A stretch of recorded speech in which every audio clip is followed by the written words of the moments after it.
The code of criminal procedure 1973 याचा शेवटचा amendment act 2013 आणि त्याच्यानंतर 2018ला आलेला आहे. आपण ह्याचे अमेंडमेंट ॲक्टचं वेगळा एक परत लेक्चर घेऊया. आता आपण सुरुवात करणार आहे क्रिमिनल प्रोसिजर कोडच्या डेफिनेशन्सची. तर पहिली डेफिनेशन आहे सेक्शन 2A मध्ये. सेक्शन 2A सांगतो बेलेबल ऑफेन्सबद्दल. तर बेलेबल ऑफेन्स म्हणजे काय, तर ह्या ॲक्टच्या पहिल्या शेड्यूलमध्ये जे ऑफेन्सेस बेलेबल म्हणून मेन्शन केलेले आहेत त्या सगळ्यांना बेलेबल ऑफेन्स म्हणायचं. आणि ते सोडून बेलेबल ऑफेन्सेस सोडून उरलेले जे सगळे आहेत they are called as non bailable offence. असं दोन क्लासिफिकेशन ऑफेन्सचं सेक्शन 2A मध्ये केलेलं आहे, म्हणजे ज्याच्यामध्ये बेल मिळू शकते किंवा ज्याच्यामध्ये बेल मिळू शकत नाही. त्यानंतर सेक्शन 2B आहे चार्ज. चार्ज म्हणजे एखाद्या व्यक्तीवरचा एक सिंगल चार्ज किंवा त्याच्यावर त्या चार्जमध्ये अनेक हेडिंग्ज असतील तर ते सगळे मिळून त्याला चार्ज असं म्हणायचं. तर एक सिंगल हेडिंग किंवा multiple headings under one charge या सगळ्याला मिळून चार्ज असं म्हणायचं. त्यानंतर सेक्शन 2C आहे कॉग्निजेबल ऑफेन्स. पुन्हा फर्स्ट शेड्यूलमध्ये जी काही ऑफेन्सेसची लिस्ट दिलेली आहे त्यानुसार पोलीस कोणत्याही अरेस्ट वॉरंटशिवाय तेव्हा अरेस्ट करू शकतात, तेव्हा त्याला कॉग्निजेबल ऑफेन्स किंवा दखलपात्र गुन्हा असं म्हणायचं. म्हणजे त्यासाठी त्यांना कोर्टाच्या वॉरंटची गरज नसते. त्यानंतर सेक्शन 2L मध्ये नॉन कॉग्निजेबल ऑफेन्सची डेफिनेशन दिली, ती आपण तिथे गेल्यावर पाहूया. आता सेक्शन 2D. सेक्शन 2D म्हणजे कंप्लेंट. तर कंप्लेंट कशाला म्हणायचं, तर एखाद्या व्यक्तीनं, मग तो ज्ञात असू दे किंवा अज्ञात असू दे, अशा एखाद्या व्यक्तीनं एखादा गुन्हा केला असेल, तो व्यक्ती माहितीचा असेल किंवा नसेल, म्हणजे एखादा मर्डर झालाय, मर्डरचा ऑफेन्स आहे आणि तो कुणी केलाय आपल्याला माहिती नाही, पण म्हणजे तो पर्सन जो काही ऑफेंडर आहे तो अननोन आहे. तर अशा नोन किंवा अननोन पर्सननं एखादा ऑफेन्स केला असेल आणि त्याचं ॲलिगेशन, त्याचा आरोप जर कुणी ओरली किंवा रायटिंगमध्ये, तोंडी किंवा लेखीमध्ये एखाद्या मॅजिस्ट्रेटकडं केलं असेल, कशासाठी, with a view to taking action under this code, ह्या कोड खाली, क्रिमिनल प्रोसिजर कोड खाली त्याच्यावर जी काही आहे त्याची इन्व्हेस्टिगेशन व्हावं, इन्क्वायरी व्हावी, यासाठी जर कुणी तोंडी किंवा लेखी कंप्लेंट दिली असेल एखाद्या मॅजिस्ट्रेटला तर त्याला कंप्लेंट असं म्हणायचं. पण याच्यामध्ये पोलीस रिपोर्ट येत नाही. सेक्शन 173(2) सबसेक्शन 2 खाली जो पोलीस रिपोर्ट म्हणजे एखाद्या गुन्ह्याचा तपास केल्यावर पोलीस जो काही रिपोर्ट सबमिट करतात मॅजिस्ट्रेटला, तर तो कंप्लेंट ह्या सदरामध्ये येत नाही. पण त्यांनी इथं असं म्हटले की report made by a police officer in case which discloses after investigation the commission of non cognizable offence.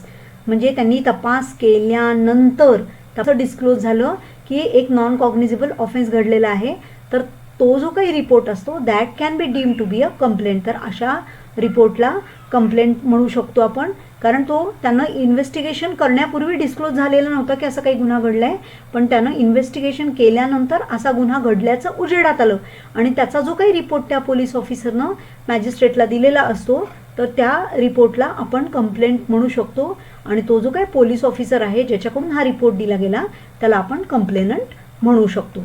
Okay. त्यानंतर इन्क्वायरी. इन्क्वायरी म्हणजे काय, तर ह्या जे काही कोड आहे क्रिमिनल प्रोसिजर कोड आहे ह्याच्या अंडर एखाद्या मॅजिस्ट्रेटनं जर एखादी एन्क्वायरी, एखादं पर्सन किंवा एखाद्या कमिशनला जर काही चौकशी करायला लावली तर त्याला एन्क्वायरी असं म्हणायचं. पण ही चौकशी ह्यामध्ये कोर्टामध्ये चालणारी ट्रायल येत नाही. त्यानंतर सेक्शन 2H आहे इन्व्हेस्टिगेशन. इन्व्हेस्टिगेशन म्हणजे जे पोलीस ऑफिसर एखाद्या गुन्ह्याच्या तपासामध्ये पुरावे गोळा करण्यासाठी for the collection of evidence जो काही तपास करतात, मग जे काही प्रोसिडिंग्स करतात, ज्या पोलीस ऑफिसर करतात किंवा एखादा any person other than a magistrate, तर एखादा पर्सन जो ऑथोराइज्ड बाय मॅजिस्ट्रेट जो काही तपास करते, जे काही प्रोसिडिंग्स करते, तर त्या प्रोसिडिंग्सला म्हणायचं इन्व्हेस्टिगेशन.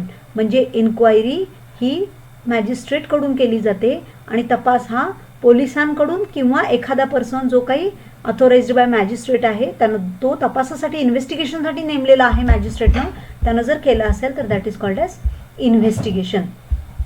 पण हे मेनली पुरावे गोळा करण्यासाठी केले जातं इन्व्हेस्टिगेशन.